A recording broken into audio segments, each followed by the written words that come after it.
Bonjour à tous et bienvenue sur Crypto Signal. Aujourd'hui, on va parler une nouvelle fois un petit peu de géopolitique et d'histoire. Ça sera en milieu de vidéo, je pense. On va bien sûr regarder un petit peu la structure qui est en train de présenter des plutôt jolies choses, mais on est sur un point pivot, donc attention.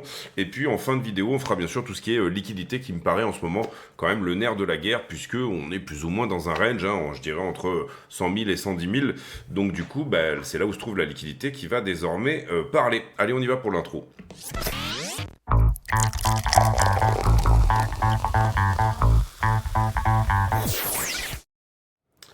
Alors, j'oublie souvent de le dire, mais il faut mettre un like sur les vidéos. À chaque fois que vous voyez les vidéos, en tout cas si vous les appréciez, eh bien ça serait fortement conseillé et apprécié par la chaîne de faire ce petit geste. Le geste qui sauve et qui permet bien sûr à l'algorithme un peu de YouTube d'être titillé. Encore une fois, si le contenu vous plaît, ne mettez pas des likes si jamais vous n'aimez pas le contenu, ça n'a aucun intérêt. Mais voilà l'idée. Pour le moment, toujours, je dirais en 4 heures, dans une structure baissière, on a ici un point pivot, on en avait parlé déjà dans la journée d'hier, autour des 106 600. Vous le voyez, auparavant c'était un support, c'était devenu ensuite une résistance. Ici, il avait provoqué une toute petite réaction. On était passé en dessous. Donc là, il avait peut-être un petit peu moins d'intérêt sur zone, mais ici, il avait rejeté. Et pour le moment, on est dessus. Donc c'est voilà, ce genre d'endroit où, on l'a expliqué hier, mais la psychologie d'un retest, de, entre guillemets, un point pivot qui est raté, une inversion de polarité, je dirais, ou en tout cas le fait que ici, on ait beaucoup de volume. La psychologie, c'est tout simplement de dire, tous ceux qui avaient acheté cette zone et qui se sont fait peur ici, quand ils reviennent à break-even, quand ils reviennent à leur point à leur point mort, entre guillemets, à l'endroit où ne sont plus en perte, eh bien qu'ils sortent et qu'ils le revendent, puisqu'ils se sont fait peur. On va voir ici comment ça se passe. Pour le moment, on avait une montée qui était très expressive, très impulsive, on va dire ça comme ça, et c'est en train de larver un petit peu le momentum. Vous voyez qu'on avait un momentum qui était très fort et qui est peut-être un petit peu en train de se calmer. Donc pourquoi pas aussi un retour ou un retest ici de la zone des 104 105. Je trouve que c'est pas trop mal en tout cas. C'est normal qu'on temporise un petit peu sur cette zone. On en avait parlé, on l'avait dit. Donc voilà, pour moi, on va regarder ici dans les plus petites structures en fin de vidéo, mais à ce stade, voilà, il faut passer ce point-là pour vraiment se dire que c'est ok, on va s'appuyer désormais sur cette zone-là. On avait beaucoup parlé justement de 98, donc cette zone-là, comme étant la nouvelle zone en termes de volume profile. Alors ici, c'est pas forcément flagrant, mais là, vous le voyez beaucoup mieux. Quand on avait passé ici cette zone-là, j'avais tout de suite dit, pour moi, 98 sera un support majeur dorénavant. Pourquoi? Parce que vous le voyez ici, c'est toujours la même chose, cette idée de volume profile. Et à l'inverse, vous avez ici l'idée inverse, c'est-à-dire que on était sur des shorters qui s'étaient peut-être fait peur quand on était monté à ce point-là, et qui là, pour le coup, ont abdiqué quand on est revenu à leur point d'entrée. D'accord? Ça, c'est une première chose. La deuxième chose également, c'est que dans ces zones-là, il y avait eu beaucoup d'achats par le passé, donc du coup des gens qui avaient payé sous 100 000, 98, et c'est la même chose mais inversée. On se dit que du coup à ce moment-là, donc là par exemple c'était une résistance, vous le voyez. Pareil, cette idée un petit peu de point pivot, ou en tout cas d'endroit où il y a eu beaucoup de volume profile. Vous le voyez ici, beaucoup de volume profile ici, beaucoup de volume profile ici. Bref, cette zone est très chargée en termes de nodes de volume profile. C'est un vrai point de contrôle sur la totalité de la zone. Donc c'est normal qu'il y ait une réaction. Je dis pas que ça sera le bottom ultime. Je dis pas qu'on a forcément trouvé. Bien sûr, le contexte géopolitique et le fondamental ici va parler. Voilà, je peux pas dire oui, c'est l'endroit. Par contre, c'est l'endroit où on a une réaction qui est logique sur le très long terme, d'accord? Et 98, on l'avait dit, prise de liquidité sous les 100 000, on avait cette boîte-là, on l'a fait dorénavant, donc c'est logique qu'il y ait cette belle réaction, et pour le moment, ça reste relativement cohérent de ce niveau-là. À ce stade, on va dire que si on doit donner une temporalité à un rejet là-dessus, puisque c'est un peu ça l'idée, de dire ok, là j'ai une ligne bleue, d'accord, je dis qu'il y a une zone pivot, etc. Maintenant, si je dois donner une temporalité, pour moi, elle est cassée. Vous voyez ici, c'était un 4 heures. On pourrait l'avoir même légèrement ici en dessous. Donc pour moi, le niveau ici, en tout cas, est fortement percé. On va dire que si on avait rejeté là, d'accord, ici, vous le voyez, la mèche là qui monte, qui vient toucher la droite de tendance de momentum baissière et qui ensuite corrige. dans sa time frame, pour moi, on a passé un peu trop de temps au-dessus de ce niveau-là. On n'a pas juste méché, on s'est pas fait rejeter, en tout cas pas à ce stade. Quelles pourraient être les raisons et la temporalité d'un rejet, ou en tout cas voilà cette idée que on pourrait rejeter ici. Bon, bah, pour moi, c'est perdre le momentum qui est à peu près là-dedans, d'accord. Si jamais vous comprenez ici que il y a un très bel endroit pour rejeter à ce stade. Hein. Ici, l'endroit, il est ouf. Il est sur un niveau horizontal, ce point pivot dont je vous ai parlé, plus une trend ici. D'accord. Donc, c'est une très belle zone de rejet. Vous aurez l'information qu'on est probablement en train de rejeter si on perd le momentum qui est larvé, hein, qui est celui-ci. Ça, c'est pas très joli d'avoir quelque chose de très impulsif. Ensuite, certes, on a quelque chose ici qui est mignon, hein, puisque ça ressemble assez plus correctif, mais derrière, j'ai rien d'impulsif, d'accord. Donc peut-être qu'on est plutôt dans un truc qui va nous donner un retest ici des 104.8, encore une fois, et après on verra. Mais c'est pas que je donne pas cher du mouvement là tel qu'il est, c'est que simplement je dis que c'est un joli point de rejet. On va voir pour la suite. Par contre, ça peut très bien casser et venir chercher, vous comprenez ici que pour le moment on a cherché un point de short qui était là. C'est pas flagrant, mais voilà. Et on a désormais 2 points de short court terme. Quand je dis court terme, c'est du 17 juin, donc qui ont à peu près 8 jours, à venir chercher ici et là. Beaucoup de liquidité à 110, mais zone de rejet sur la structure qui est assez cohérente. Donc attention, voilà, c'est la zone dont on a parlé hier, où on a dit, bah attention en fait, voilà, c'est une zone en mode attention. Ether, Bitcoin... Hop, bah, c'est un peu pareil, soit on dégage vers le bas ici, hein, et pour le moment, je dirais que c'est un peu la même chose, c'est-à-dire point pivot là à regagner, puisque c'était le support précédent, et Ether, vous comprenez qu'il a perdu son bas de range, hein, là, et pour le coup, il était en train de latéraliser, il se baladait en crabe, et il est passé en dessous. Pour le moment, il se fait rejeter, et il refuse de réintégrer la zone précédente. Je dirais que en ce moment, si on peut vouloir quelque chose d'haussier sur Ether, il va falloir casser ça, d'accord. Ça, c'est la première chose, ok. Cette distribution-là doit être pétée, donc c'est l'inverse, hein, et on ne doit pas perdre le caractère très légèrement impulsif de ce qu'on a là-dedans. Donc ça joue entre une oblique et une oblique, hein, encore une fois. Voilà, cette idée de... soit je réintègre ce qui s'était passé précédemment, soit je me fais rejeter, et à ce moment-là, je continue une distribution. Et dans ce cas-là, je dirais que venir chercher quelque chose... sur les 0,20 et pas insultant, hein, d'accord. Là, il y avait toute une imbalance. Prochaine zone de volume profile, elle est à peu près par là, 0,19.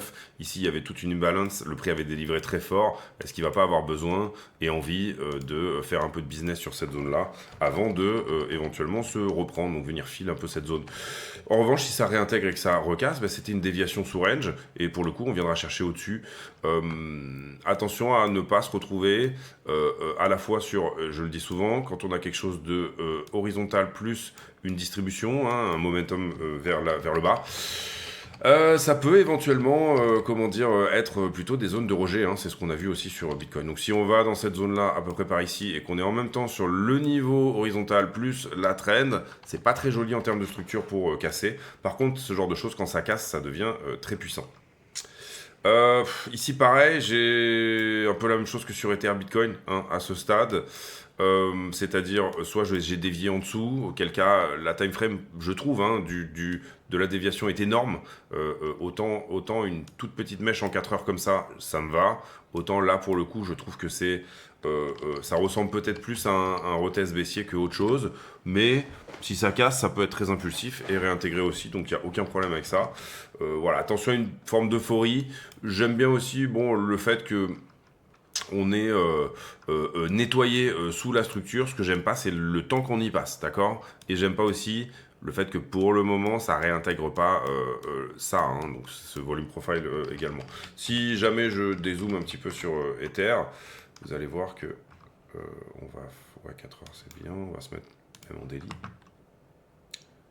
Hop, comme ça, voilà. D'accord. Vous allez voir que finalement, les choses à venir éventuellement retester, bon, bah, je dirais, 1962. D'une certaine manière, en fait, si vous dézoomez sur Ethereum, c'est assez flagrant. Je parle dans son UT, hein. On pouvait faire une mèche là-dedans, mais j'ai l'impression qu'on s'y installe un petit peu. Il faut absolument repasser ça pour s'affranchir de couvrir la zone des 2004 à 2000 pendant un certain temps. D'accord. Donc l'idée c'est ça, l'idée c'est est-ce que j'ai besoin de venir filer toute cette zone là Vous comprenez que le gros du volume profile est là, hein. Désormais, le gros du support, il est entre finalement 1009 et 1005 sur Ether. Maintenant que je ne me suis pas appuyé, enfin que je n'ai pas réussi à repasser, même depuis qu'on l'avait perdu ici, je n'ai pas réussi à repasser cette zone-là. Pour le moment, elle m'a donné un rejet, je parle de 2007.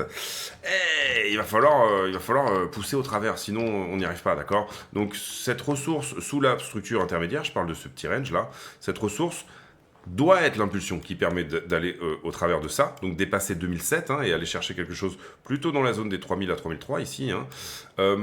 Si jamais on n'arrive pas à faire ça, les gars, j'ai l'impression qu'on va s'installer pendant un certain temps, peut-être entre 2000 et 2004. En tout cas, ça reste un endroit cohérent également pour un rejet et pour revenir revisiter légèrement en dessous des 2000 $, c'est-à-dire larver un momentum assez dégueulasse qui nous donne, tu vois, quelque chose comme ça. Si jamais on fait pas ça, on a des belles chances de, à l'inverse, donc dépasser cette zone-là et venir faire autre chose. Autre chose, ça voudrait dire revenir retater un peu du 3008, où vous voyez que c'est la résistance un peu du moment, hein, les 4000, et pour le coup, faire une épaule tête-épaule inversée en correction comme ceci. A, B, vous la voyez, je pense que vous la voyez.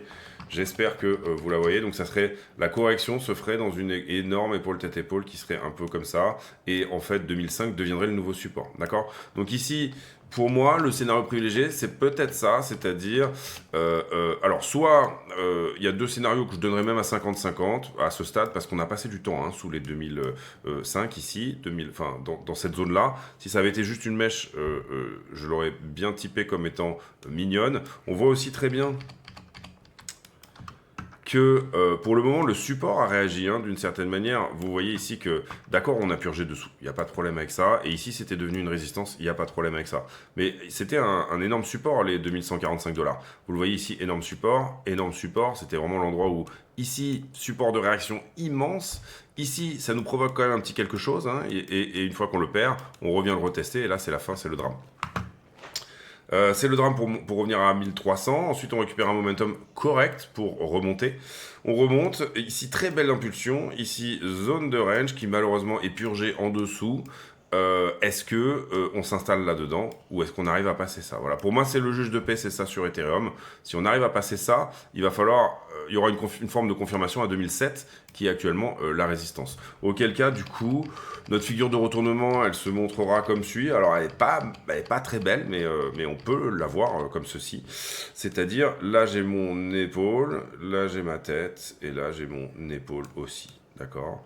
Et là, les targets, c'est Yella Patrick, c'est-à-dire, on se retrouve avec des targets, si on casse hein, les 2007, qui assez facilement nous emmènent aux 6000, d'accord?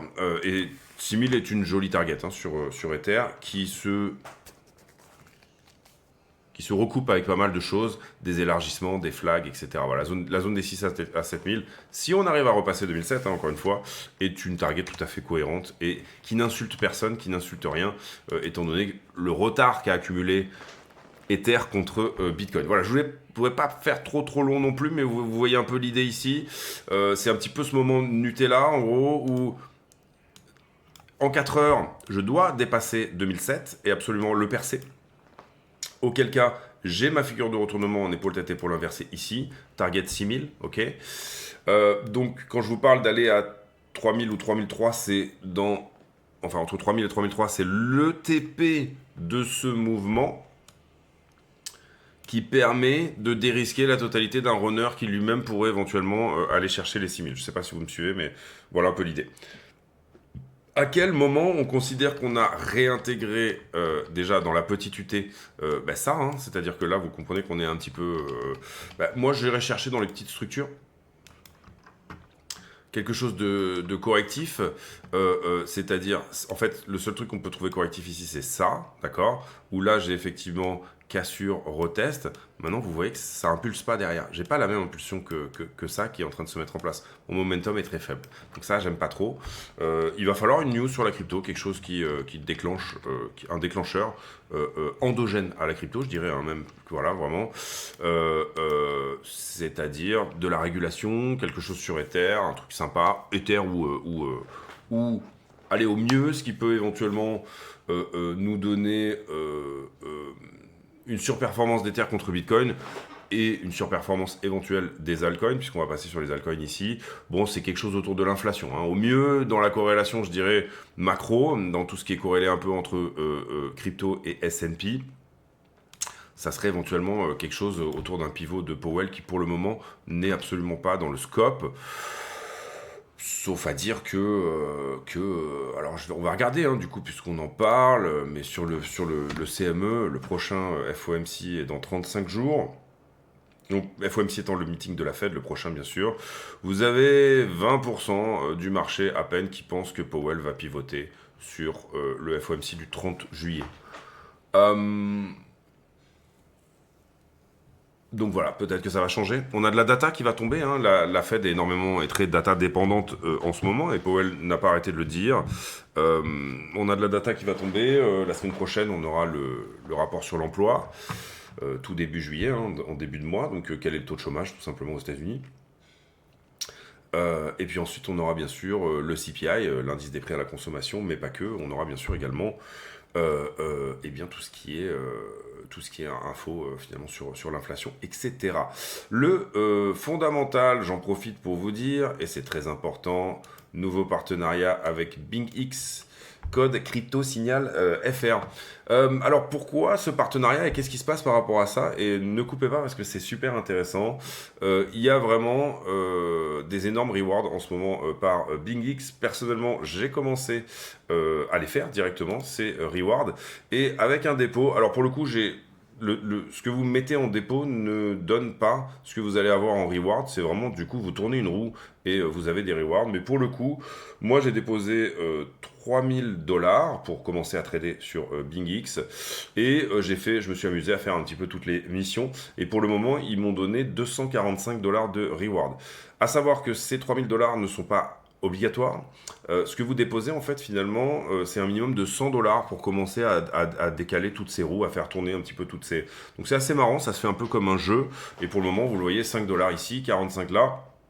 Finalement, on est à 55 en tout, 55, 105, 115, 115 plus 100, 215, 215, 235, 235 plus 20, 245$ à ce stade. J'ai pas encore fait toutes les missions.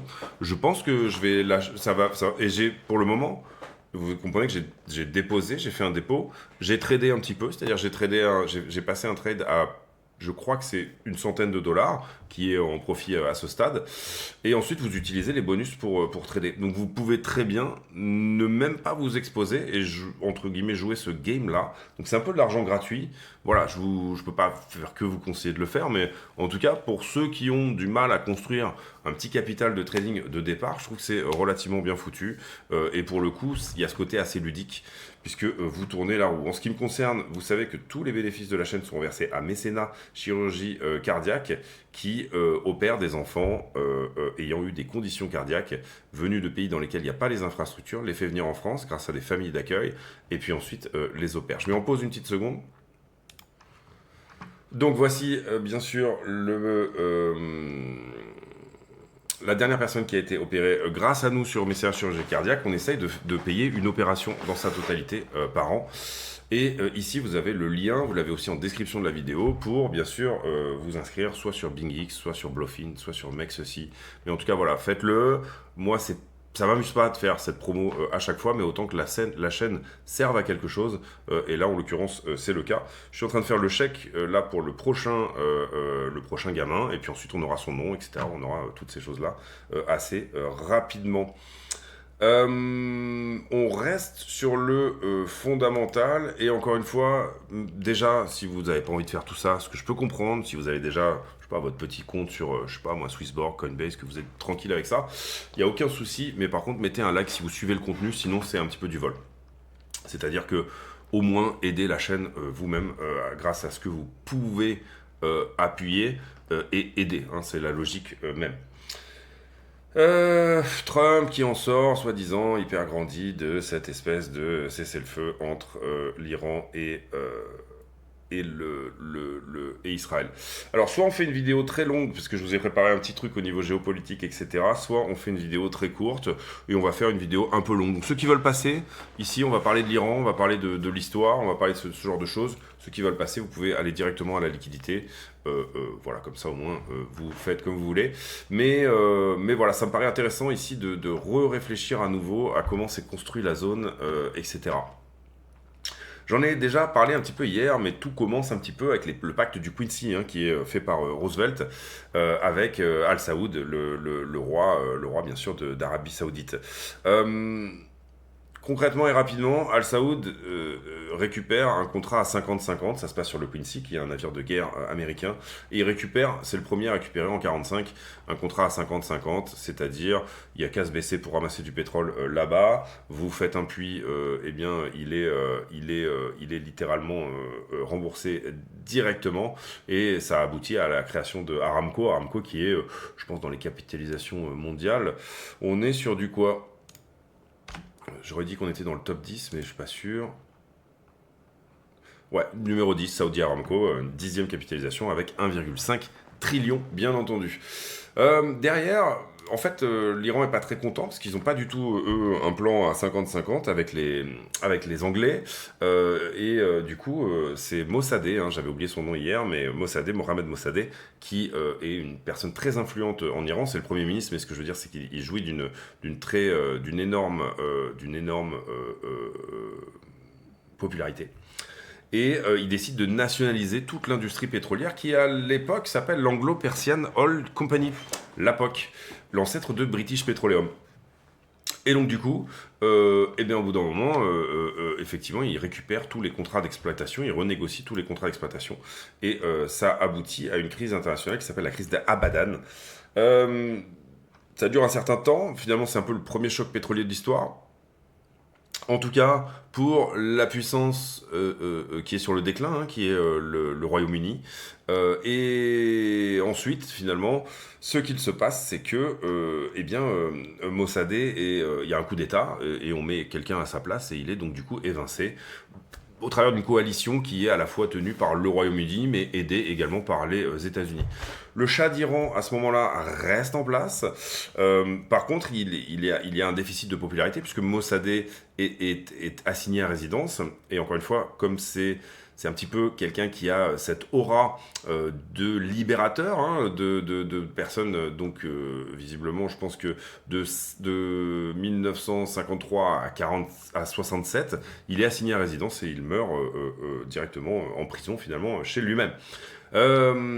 Par ailleurs, il faut savoir que du coup, le Shah d'Iran perd énormément en popularité à ce moment-là. Et le Shah d'Iran, bon, on est là en 53. Vous comprenez que la fin de la révolution iranienne, c'est 79, donc il va quand même rester encore un certain temps. Mais ça entame très fortement, bien sûr, sa popularité en Iran. Reste à dire que ensuite, pendant ce temps-là, il y a plusieurs problèmes qui peuvent se mettre en place, plusieurs problèmes, la montée notamment bien sûr des révolutionnaires, et puis pour le Shah également d'autres problèmes, dont notamment problèmes de santé, hein, aussi sur la fin de sa vie. Mais pas que. Également, en fait, Jimmy Carter qui commence un petit peu à le désapprouver d'une certaine manière. Et puis ensuite, ça va continuer avec pas mal d'autres mondes. On a déjà euh, euh, une certaine gronde qui se met en place. Plus ou moins en fait une paix sociale un peu entre 63 et 67, et puis à partir de 67-70, hein, notamment les divers chocs pétroliers finalement sont vraiment très très mal négociés par le Shah d'Iran, parce qu'en fait finalement l'OPEP se présente plutôt comme une sorte de coalition qui va être plutôt, on va dire, côté, côté sunnite que chiite, hein, finalement. Et donc du coup, les pays qui sont à majorité chiite ne vont pas très bien négocier tout ce qui va être OPEP, etc. En 78, il y a des grosses manifestations. Le Shah fait intervenir l'armée parce que les forces de l'ordre, la police est complètement débordée. Et puis là, il y a des morts, etc. Enfin voilà, il se passe des trucs pas très cool. Là, le Shah revient en arrière. Il se dit bon, il faut qu'on arrête, il faut qu'il y ait plus de morts en fait. Il faut que ça s'arrête de ce côté-là. Donc on peut lui mettre dans ce, on peut lui mettre à son crédit en tout cas qu'à un moment donné il va commencer à dire bon, moi ce que je veux maintenant c'est que tout se calme, etc. Donc il nomme un nouveau gouvernement en la personne de euh, donc c'est après tout cela, pardon, de Shapur Bakhtiar, et à partir de là, finalement, c'est un nouveau gouvernement qui se met en place. Shapur Bakhtiar commence à lui dire, écoutez, c'est pas vraiment cool ce qui est en train de se passer, les gens vous détestent. Globalement, il vaut mieux que vous partiez pendant un petit moment, et puis vous reviendrez quand tout ira mieux. Ce que le Shah fait, il s'exécute. Le Shah a des gros problèmes de santé à ce moment-là, et puis finalement, bon, au travers de diverses opérations, etc., en 79, il n'est plus que l'ombre de lui-même, et c'est à ce moment-là que l'ayatollah Khomeini, qui à ce moment-là est à Naufle-le-Château, hein, une commune française dans les Yvelines, donc il a été accueilli par la France. Il faut comprendre que à ce moment-là, pour beaucoup, et ça va être la petite aparté du moment, mais globalement à ce moment-là, pour beaucoup, en fait, vous avez le choix entre des fondamentalistes religieux, des communistes ou des dictateurs. Pour faire très simple, hein, d'accord, vraiment, vraiment simple. Donc quand vous en pouvez plus d'un dictateur, et je parle ici pour bien sûr les États-Unis et le Royaume-Uni à cette époque, et puis d'une certaine manière la France qui a probablement aidé dans ce cadre-là, eh bien il vous reste les fondamentalistes. Et c'est ce qui s'est passé. Finalement, les talibans n'ont été que le pendant quand on parle par exemple des Moudjahidines et de la guerre d'Afghanistan côté URSS à l'époque, eh bien les talibans étaient le pendant inverse, donc subventionnés bien sûr par les Américains, ou en tout cas les Moudjahidines, qui ensuite sont devenus bien sûr les talibans, pour certains, hein, pas tous, hein, bien sûr.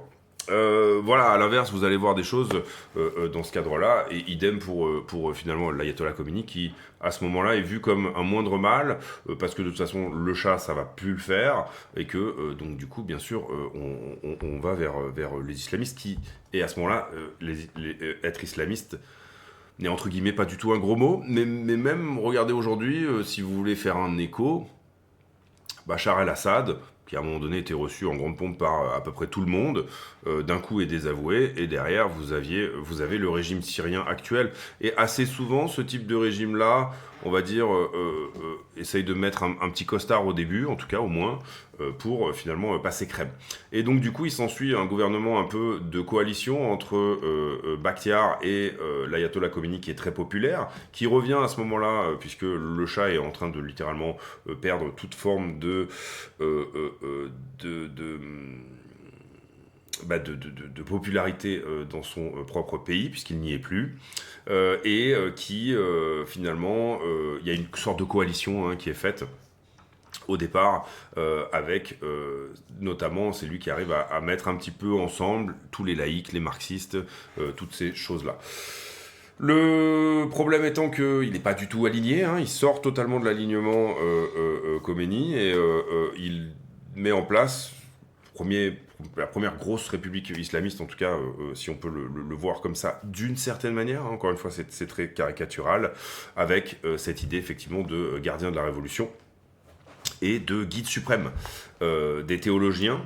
Il faut savoir qu'en Iran, vous ne pouvez pas vous présenter à l'élection présidentielle si vous n'avez pas été approuvé d'une certaine manière par une sorte de cartel de juristes religieux qui va vous dire bon ok, c'est bon, tu peux y aller, c'est bon, c'est pour toi, il n'y a pas de souci, etc. Donc voilà, il y a cette espèce d'idée bien sûr que la constitution c'est l'islam, hein, d'une certaine manière, bien évidemment. Voilà un peu comment ça se fait, et puis depuis, d'une certaine manière, bon, bah, Khomeini a été guide suprême, et puis derrière, je crois que c'est en 89, Ali Khamenei, depuis cette date, donc deux guides suprêmes depuis ce moment-là. Tout ça a été finalement bien toléré d'une certaine manière, c'est-à-dire que les États-Unis ont littéralement toléré tout ça. Il y a eu bien sûr des énormes tensions, on s'en cache pas. Ici, on parle d'un point de non-retour avec cette idée de, entre guillemets, bombe atomique. En tout cas, non-alignement encore plus, hein, puisque l'Iran est partie des BRICS, hein, maintenant c'est acté, mais pas que, également non-alignement du côté de cette probable lien entre les Houthis du Yémen et les Iraniens, et puis cette probable, entre guillemets, volonté d'anéantir Israël, d'accord ? Je prends pas ici parti pour tel ou tel truc. Personnellement, je montre juste l'histoire pour expliquer. Ça explique aussi la région. Hein, on a beaucoup parlé du détroit d'Ormuz hier et également du fait que qu'est-ce qui est peut-être mieux, à quel moment ici les États-Unis vont commencer à pousser une intelligence qui va potentiellement faire intervenir une révolution colorée dans ce pays-là. Voilà, toutes ces choses-là, c'est des questions qu'on peut se poser parce que tout simplement, c'est aussi au travers de ça qu'il y aura quelque chose qui va se résoudre sur la zone et donc du coup qu'on pourra éventuellement avancer dans ce cadre-là. Donc voilà un petit peu. Ici, vous comprenez que ce qui s'est mis en place, c'est littéralement un statu quo. C'est-à-dire on dit l'Iran reste en place. Le cessez-le-feu doit tenir, plus de morts, plus rien, etc. Donc vous comprenez que les cartels de l'oligopole de l'entente des pays pétroliers, puisque au départ ça a commencé avec l'OPEP, mais après il faut bien comprendre que des fois je le dis, hein, ça a l'air stupide, mais c'est un petit peu comme dans James Bond et Dr No, je pense que à un moment donné il y a une forme s'il y avait un état profond, c'est un complexe pétro-militaro-industriel, et c'est pas grave, ça marche comme ça, maintenant on le regarde, on y assiste, mais il faut arrêter d'être incrédule et de penser que telle ou telle personne fait la guerre pour le bien de tel ou tel régime et ou le bien de tel ou tel autre pays. En fait, on a des guerres qui sont en train d'être faites pour tout simplement que vous acceptiez d'aller à la pompe et de payer votre samplon 95, $1, 1,70€ actuellement, je crois, parce que sinon, si vous n'accepteriez pas de le faire, eh bien, on aurait un souci. Donc, c'est un petit peu gagnant-gagnant. On vend du gun, on vend du Lockheed Martin et du Dassault. En même temps, on s'en fout plein les fouilles du côté de ce qui reste en pétrole, hein, puisqu'il n'y a pas non plus... voilà, les mecs sont pas stupides, hein, ils voient qu'on n'est pas sur des réserves qui sont non plus infinies. Et je vous garantis que par ailleurs, derrière, ce qui va suivre, ça sera les terres rares, ça sera tout ce qui est cobalt, ça sera les batteries, ça sera l'électricité, toutes ces choses-là. Il n'y a aucun problème avec ça et vous allez terminer avec l'eau. Hein. Donc voilà, de là on est tous d'accord là-dessus. Par contre, il faut bien comprendre qu'il y a une forme... Ce qu'on appellerait éventuellement l'état profond, c'est le gros du business, celui qui est capable de renverser des gouvernements, de faire ou défaire des dictatures, et que au bout d'un moment, cette oligopole avec entente, hein, normalement, la concurrence du marché se fait elle-même toute seule. Quand vous avez un oligopole, c'est-à-dire quelques vendeurs, hein, c'est monopole, un seul vendeur, oligopole, quelques vendeurs. C'est le cas au niveau des pays, puisque désormais ce sont les pays qui... vous n'avez même pas dans un pays une forme de concurrence. Vous avez vu Saudi Aramco, c'est un total, bien sûr, monopole pour ce qui concerne l'Arabie Saoudite. En tout cas, quand vous avez un oligopole, c'est beaucoup plus facile de créer des ententes, ce qui normalement est interdit par la loi, hein, bien sûr, à la fois américaine, mais même, entre guillemets, la loi des marchés. Théoriquement, plusieurs vendeurs ne peuvent pas s'entendre pour faire quelque chose, mais ça fait depuis 1978 que le marché est en oligopole avec entente, c'est pourquoi on parle des cartels du pétrole. Les stablecoins nouveaux jouets des milliardaires, oui, parce que le rendement est plutôt pas trop mal, et puis parce que je pense que les milliardaires, ils ont compris que d'une certaine manière, se faire enfler par des énormes frais bancaires, même s'ils y retrouvent, quand vous êtes dans une banque privée, ce genre de choses, etc., vous avez quand même bien sûr énormément d'avantages, mais en tout cas voilà, ils aiment bien effectivement jouer avec ça et on le voit vraiment dans le fait que effectivement de plus en plus de gros pas institutions mais de gros voilà, vous voyez 251 milliards de dollars sur le segment ne serait-ce que des stablecoins, donc du coup hyper intéressant. Et puis on le voit aussi dans l'IPO de Circle. Je ne sais plus à combien on est depuis l'IPO, mais c'est relativement parabolique ce qu'il s'est passé sur Circle. Et c'est un mouvement qui est probablement drivé par soit du gros bonnet, peut-être probablement, hein, il y a du retail là-dedans, mais probablement pour l'instant plutôt de l'institutionnel et du gros bonnet. Deux poids, deux mesures, et le revers de la médaille ici, la banque pour les International Settlements, donc c'est globalement la banque des banques, hein, d'une certaine manière, qui dit que les stablecoins ne répondent pas à 3 tests clés. J'ai pas lu l'article, mais on va passer parce qu'on va essayer de pas faire trop long. Si c'est intéressant, j'en parlerai éventuellement sur Twitter. Qu'est-ce que les tarifs vont et ne vont pas changer pour les mineurs de Bitcoin? Globalement, après avoir lu cet article, c'est que les ASICs vont augmenter de 10%, mais on n'est pas sur de la grosse taxe, hein, sur la partie semi-conducteurs, etc. On n'est pas sur du gros droit de douane en ce qui concerne les tarifs, donc les droits de douane côté chinois. Polymarket qui visiblement voit sa valuation augmenter de 200 millions, tant mieux pour eux. Trump, ici on va passer là-dessus. Et je sais pas si ça s'est passé au World Economic Forum. Si. La conférence en Chine du World Economic Forum qui a dit faites attention. Ah, le Davos de l'été. Je savais pas qu'il y avait je savais pas qu'il y avait un World Economic Forum en Chine. Qui dit attention, ne mettez pas le commerce dans une forme de quelque chose de politique, hein. Bien sûr, c'est un petit peu le problème de Trump. Trump utilise le commerce à des fins politiques, et inversement, c'est le problème aussi des sanctions, etc., ce genre de choses.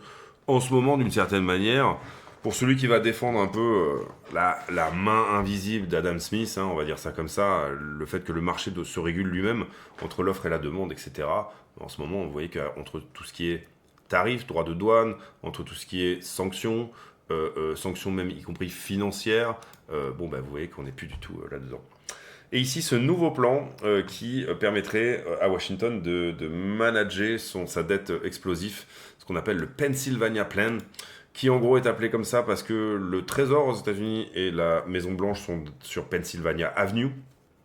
Donc, mettre la Maison-Blanche un petit peu dans la poche du Trésor, faire des allers-retours de ce côté-là. D'une certaine manière, je me suis intéressé à cet article parce que il évoque pas mal de choses, notamment un économiste que j'adore, moi, et un macroéconomiste, mais même plus que ça. Je pense que c'est vraiment un penseur, un philosophe énorme, qui s'appelle Russell Napier, qui a beaucoup écrit sur la crise financière asiatique et qui a dit que ce qui s'était passé en 97 au Japon allait se passer respectivement aux États-Unis puis en Europe, et c'est littéralement ce qui s'est fait. Pour faire rapidement, on va voir désormais une dette américaine qui va ne plus compter sur les pays étrangers, et probablement qu'il y a une forme de plan de nationaliser la dette économique américaine. Le Big Beautiful Act, la législation également sur les stablecoins, c'est-à-dire qu'aux États-Unis, désormais, quand vous allez prendre du stablecoin, vous allez être obligé, bien sûr, d'investir dans de la dette américaine, et que probablement que de ce côté-là, les choses vont s'acter de cette manière-là, c'est-à-dire législation sur les stablecoins qui dit pas de problème, tu veux faire un stablecoin privé, il n'y a aucun souci, par contre tu achètes de mon bon du trésor, quelle que soit la durée, on va dire, et tu me présentes tes preuves de réserve comme quoi tu l'as effectivement fait d'une manière correcte. Donc l'USDT, par rapport à ça, qui est un peu plus exposé Bitcoin et qui n'a pas forcément des preuves de réserve qui sont fantastiques. En tout cas, c'est pas qu'il en manque, mais on n'a pas toutes les infos de ce côté-là. Risquerait de pas très très bien s'en sortir. On verra. Hein, l'USDT sera peut-être finalement le dollar plus à l'extérieur des États-Unis. En tout cas, ça va vraiment dépendre ici. On voit aussi que, d'une certaine manière, on l'a vu, en tout cas dans l'opération Chokepoint, etc. On a vu Binance être coupé de toutes ses possibilités d'accès au stablecoin. On a vu Tether au début que ça fonctionnait pas génial. Maintenant, on voit que Tether est ultra toléré et que ça se met d'une meilleure manière. C'est en train de un petit peu mieux se goupiller pour eux. Et puis l'IPO de Circle, encore une fois, qui est un total succès. Et je rappelle que Circle, c'est quand même un conglomérat à la base entre Coinbase et BlackRock. la manière dont ça s'est monté au début. Et là, en tout cas, voilà, l'IPO est en train de super bien se passer. Et bien sûr, le Genius Act qui est passé... qui va être signé bientôt et qui théoriquement est en train d'être révisé actuellement par la Chambre, mais qui en tout cas est passé au Sénat et qui ne demande plus que cette révision par la Chambre pour être pour un ordre exécutif, donc la signature de Trump finalement, et Trump va signer cet ordre exécutif, on le sait. Donc c'est quelque chose, la législation sur les stablecoins aux États-Unis va passer là, je veux dire c'est pour dans les semaines prochaines, c'est relativement sûr, et la mise en place sera faite instantanément. Donc du coup, ce plan qui consiste à faire de la répression financière, d'une certaine manière, en tout cas, vous obligez à avoir une certaine partie de votre portefeuille en dette américaine. Et je pense qu'on va vers la même chose en Europe, et je pense que c'est ce vers quoi est allé le Japon à l'époque. Cette idée également de quantitative easing, c'est-à-dire je rachète avec mes propres impressions de monnaie, ce qui se fait sur mon propre sol. Et là aussi également, ça va être pour moi vraiment sûr, on est sûr de partir là-dedans. Cette idée de, en ce qui concerne l'Europe en tout cas, monnaie numérique de banque centrale avec date de péremption et avec même, lieu de péremption. Ce que j'entends par là, c'est que il est probable que l'Europe aille plus loin dans cette idée-là si on fait une MNBC, un euro numérique, et que on soit à un moment donné dans cette idée de, bon ok j'imprime, il n'y a pas de souci, genre je vous donne chacun 1000 balles, dans des moments comme le Covid ou dans des moments comme des grosses incertitudes économiques, je vous imprime à chacun 1000 balles. Par contre, vous les dépensez avant le 23 décembre et vous les dépensez sur du bien français. Ou européen, bien sûr. Mais voilà, cette idée que, en tout cas, l'impression ne peut pas se faire pour relancer vos voisins. Par rapport à ça, j'ai pas vraiment d'avis là-dessus. Si vous me dites... est-ce que c'est une bonne ou une mauvaise chose, je vais vous dire, pour un économiste, avoir un outil supplémentaire, que le code permette ça, c'est une perte de liberté énorme. Mais d'un autre côté, c'est un peu le rêve bleu pour un économiste que de pouvoir dire tu vas dépenser telle thune, je vais l'imprimer, d'accord, mais tu vas la dépenser à tel endroit et à tel moment. Donc, je peux pas vous dire si c'est bien ou pas bien, de toute façon, c'est en train de se faire, et de toute façon, on peut militer contre ça, ça se fera, quoi qu'il arrive, donc, d'accord. Donc, il faut juste simplement réfléchir aux tenants et aux aboutissants de toutes ces choses-là, et encore une fois, pour moi, ou en tout cas plutôt pour Russell Napier, parce que c'est pas ma dimension personnelle, mais pour Russell Napier, l'idée, elle est plutôt de dire que ça risque de booster dans un premier temps le marché action, puisque avant cette répression financière, les gens vont avoir tendance à avoir peur un petit peu de la dette, parce qu'ils savent que de toute façon, et en plus ils vont être obligés d'y aller, c'est comme si je te dis, tu es obligé d'aller à la gare tous les jours, tu vas essayer d'éviter d'aller à la gare, parce que ça te saoule au bout d'un moment, c'est très mauvaise analogie, mais voilà, c'est ce que j'ai trouvé sur le moment. Mais en gros, voilà, cette idée que si on vous oblige à faire quelque chose, vous allez plutôt vous diriger vers l'inverse. Et donc, du coup, on l'a vu notamment sur le Nikkei, où finalement, on est sur totalement des économies zombies au Japon. En tout cas, il y a peu de choses qui sont vraiment incroyablement...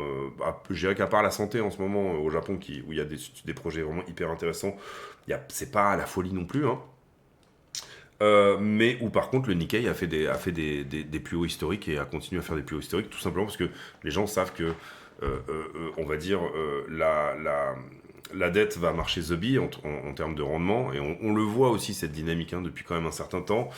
C'est-à-dire que là, par exemple, même sur tout ce qui était bon du trésor, yields, etc., on a eu des choses qui ont été cassées, qui auraient dû normalement fonctionner différemment. C'est-à-dire, on passe risk-on, on passe risk-off, mais théoriquement, je sais pas, quand on passe risk-off, le gold, il doit plutôt augmenter, tout ce qui est bon du trésor, etc., doit plutôt augmenter, et là, on a eu des mécanismes qui se font pas, donc on a vraiment un truc ici où, on va dire, l'investisseur est plutôt en train de se dire, je vais plutôt fuir le côté dette, et de toute façon, on va m'obliger à y aller d'une autre manière, et ça, les gens le savent très bien, c'est-à-dire que on va m'obliger à acheter de la dette. Allez, on va sur la liquidité, parce que je parle beaucoup, mais finalement, c'est des choses que j'ai déjà dites en partie. C'est parfois bien de les expliquer différemment aussi.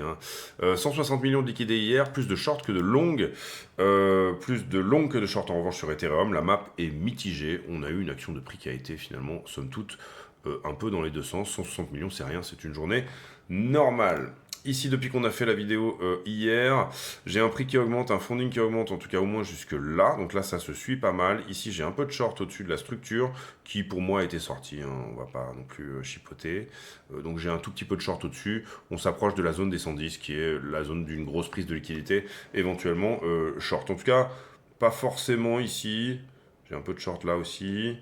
Mais j'ai pas forcément de long au sein même de cette structure. À voir, hein, mais voilà, j'ai pas de niveau à rajouter non plus.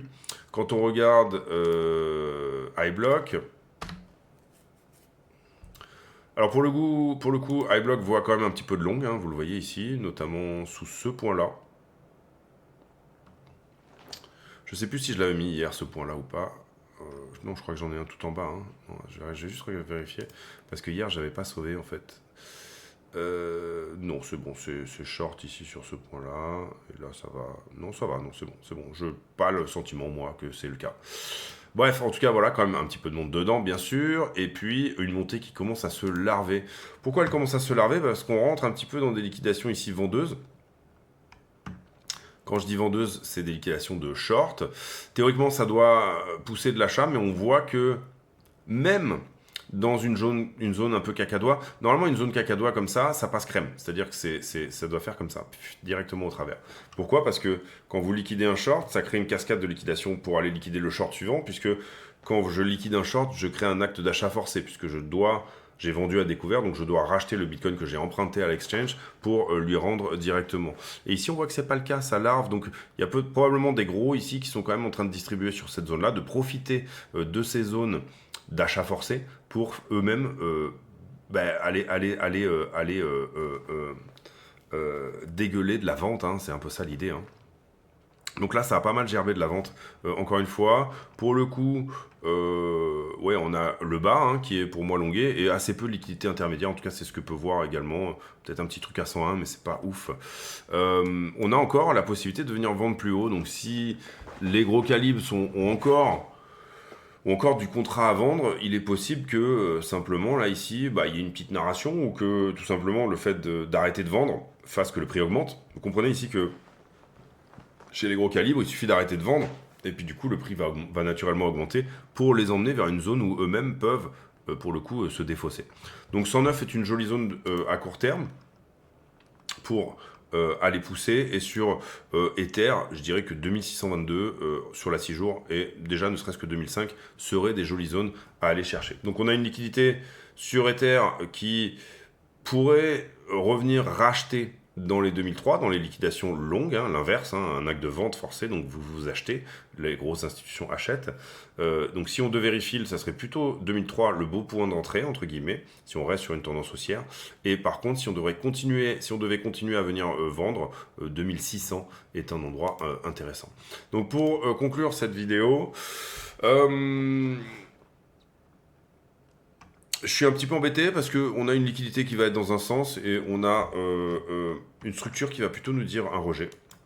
C'est-à-dire que ici, vous l'avez compris, en gros, le gros de la vidéo nous dit que on va là, parce que c'est là qu'il y a de la liquidité. Et en même temps, la structure nous dit, regarde, tu es sur un endroit où théoriquement, on est sur un joli point de rejet. D'accord? Donc, là-dedans, normalement, c'est le fondamental qui tranche, hein, je le dis souvent, mais quand vous faites une analyse de marché, en tout cas c'est mon avis, vous êtes assis sur un tabouret où vous avez 3 pieds, c'est le minimum pour rester debout, qui sont d'un côté l'analyse fondamentale, l'analyse technique et l'analyse de liquidité, donc de sentiment. Ici, j'ai un pied qui me dit l'inverse. Qu'est-ce que me dit le fondamental? Eh ben, c'est un petit peu la question, parce que le fondamental, sincèrement, en ce moment, il est assez incertain. Il va pas du tout... On sait que Powell va pivoter, mais on ne sait pas quand, on ne sait pas comment, on ne sait pas, etc. On attend de la data qui est cruciale, mais pour le moment, on n'a pas cette data, ça sera la semaine prochaine, d'accord? Tous les autres trucs de data ont été assez neutres, alors qu'on attendait un petit trigger, il n'y a pas eu ce trigger-là, d'accord? Donc ça a été relativement neutre. Et par ailleurs, le contexte nous dit, regarde, il y a un super cessez-le-feu, mais finalement c'est relativement neutre aussi et foireux, parce que il suffit qu'il y ait un missile qui parte dans un sens ou dans l'autre pour que ça nous remette un petit peu plus vers telle ou telle niveau, idée, envie d'aller plus ou moins vers tel ou tel endroit, c'est-à-dire plutôt vers le bas ou plutôt vers le haut. Personnellement, si vous me posez la question, comment dire, je trouve que il y a des prédispositions qui sont haussières. Maintenant, je ne vois pas pour le moment d'accélération. D'accord. Et si ces prédispositions haussières doivent se mettre en place, ici, on ne doit pas avoir ce momentum un peu moumou. On doit avoir plutôt un truc plus impulsif. D'accord. Donc, j'ai impulsion, correction, impulsion. Ça, c'est pas impulsif, ça, c'est mou, quoi. D'accord. Donc voilà. C'est un truc qui n'enclenche pas, en tout cas court terme. Une belle correction, c'est ça, et sur lequel j'enclenche du shorter sur des points critiques qui me permet d'aller short squeezer l'impulsion. Là, on avait ça, effectivement, ça c'est mignon, le retest est mignon, mais derrière, je pousse pas pour aller chercher ça, ça, ça, ça et ça, d'accord. Donc la zone des 110, hein, globalement. Donc voilà ce qui me gêne un petit peu. On avait aussi dit, attention, c'est un endroit où ça devrait temporiser. Donc est-ce qu'on n'est pas en train de créer les conditions plus de, voilà, un retest par exemple de cette vallée, je dirais 103, 104, voilà, refaire un tour sous la structure, histoire de bien dire, bon ok, on n'est pas encore, dans le concept d'un truc qui est excessivement haussier. Pour le moment, dans cette figure haussière, donc cette montée larvée, j'ai peut-être un biseau, je suis pas tout à fait sûr. Vous comprenez que si on cherche un biseau, on va le chercher comme ça. D'accord. Avec, allez, 1, 2, 3, 4, 5, et là on la perdrait, pourquoi pas. Et un biseau, en général, vous revenez en bas du biseau, c'est-à-dire vous revenir faire un tour sous les 104 600. Voilà, sur le court terme, en tout cas, cette montée larvée n'est pas très jolie. On aurait préféré qu'à la cassure de ce petit flag, qui était mignon, ça impulse plus, et pour le moment, c'est pas le cas. Alors, le seul truc qui peut arriver de bien, c'est une cassure du haut de cette accumulation, et une accélération du momentum, avec un momentum qui, petit à petit, se met à paraboler, hein, d'accord, un momentum, une accumulation qui s'accélère, d'accord, et de revenir sur un concept qui soit plus de l'ordre de ça, que de l'ordre de ça, qui est très mou, ok. Voilà, j'ai pas grand chose de plus à dire. En tout cas, c'est un endroit auquel on avait dit attention. Et puis, les trois tabourets de l'assise d'une bonne analyse de marché ne sont pas alignés les uns les autres. Il n'y a pas forcément de direction ici, je trouve, à ce stade, hein, court terme, hein, bien sûr, en tout cas, qui soit préférentiel. Et puis voilà, le juge de paix pour moi, c'est à partir du moment où on vient casser ça et qu'on vient ici, d'accord. Je pense que on a des belles prédispositions pour aller plutôt dans les 150. Maintenant, tant qu'on reste dans ce truc correctif, on ne sait pas quand est-ce que ça s'arrête, d'accord. Donc ici, on peut très bien recorriger, revenir à nouveau sous 97, etc. En tout cas, on avait dit 98, nouveau support, c'est le cas. Et on avait dit pour le moment, attention à ce point de rejet à 106,6, c'est le cas, d'accord. Donc on n'est pas trop mal dans ce sens-là. Nous, on est sur des trades qui sont d'une plus grosse TF. Et en l'occurrence, sur ce que j'ai placé en trade là, sur BingX justement, pour le coup, c'est une entrée à peu près à 2380, je crois, sur Ether pour une sortie à 2007. Donc cette idée que Ether va réintégrer. Sur Bitcoin, j'ai fait une entrée minuscule, mais vraiment minuscule. Donc c'est plutôt de l'intraday là, quasiment, pour simplement juste venir chercher, je crois que c'est 110 tout pile. Avec un petit runner en plus après derrière, hein, mais c'est vraiment des très très très petites entrées, et c'est des entrées qui ont plutôt de la vocation quasi intraday, avec un risk management très serré, donc du coup voilà, pas de gros trades de position pour le moment. Je regrette de ne pas être rentré une nouvelle fois sous les 100 000, mais en fait pour le coup j'ai déjà plus ou moins quand même pas mal de trades en long, ça vaut pas le coup je trouve, hein. Imaginez que on a fait des super gains, il n'y a pas de souci avec ça. Imaginez qu'au bout d'un moment on se retrouve avec des montants en runner qui sont incroyables. Alors on l'avait dit, hein, sous 100 000 il y aura forcément une réaction. Pour le coup j'ai pas fait cette entrée là, donc voilà, j'étais pas très j'étais vraiment dans le coltard aussi à ce moment là par rapport à des problèmes de comment dire, de santé. Donc un peu shooté sous médoc et tout, et voilà, j'ai malheureusement pas fait cette entrée, elle aurait été plutôt propre. Ici, il faut bien comprendre que sur Ether comme sur Bitcoin, une des grandes questions c'est est-ce qu'on se fait rejeter par ça et est-ce qu'on revient camper à nouveau entre ça et ça, hein, d'accord.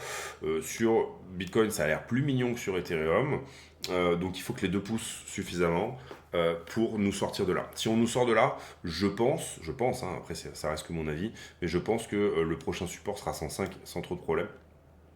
Voir si on dépasse 110, que le prochain support sera 110 si on arrive à inverser la polarité et que, entre guillemets, l'ancien ATH devienne support. Et là, pour le coup, 120 et 150 sont les prochaines targets.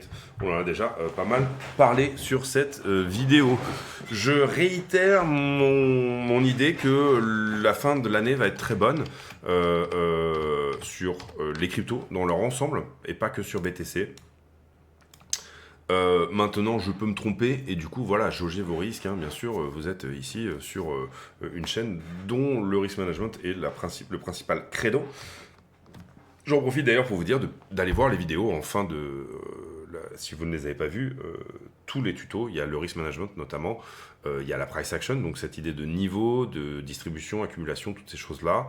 Il y a tout ce qui est chartisme, qui derrière peut très bien s'articuler avec la price action. Je ne vois pas du tout d'antinomie entre l'un et l'autre, et c'est vraiment important pour moi de le dire, parce qu'on va utiliser plus l'un dans un sens et plus l'autre dans l'autre en fonction de la liquidité.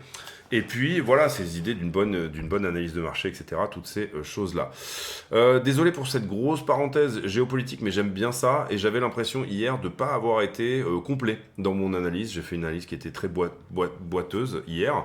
Et donc du coup, voilà, je voulais quand même recentrer un peu, enfin, parce que quand on parle d'histoire, c'est assez important de pouvoir se mettre dans les baskets de l'autre. Hein, et vous comprenez ici que l'idée de regarder la révolution iranienne avec un autre prisme, sans nécessairement condamner les choses, etc., ou toutes ces choses-là, on comprend beaucoup mieux la popularité de Mossadegh.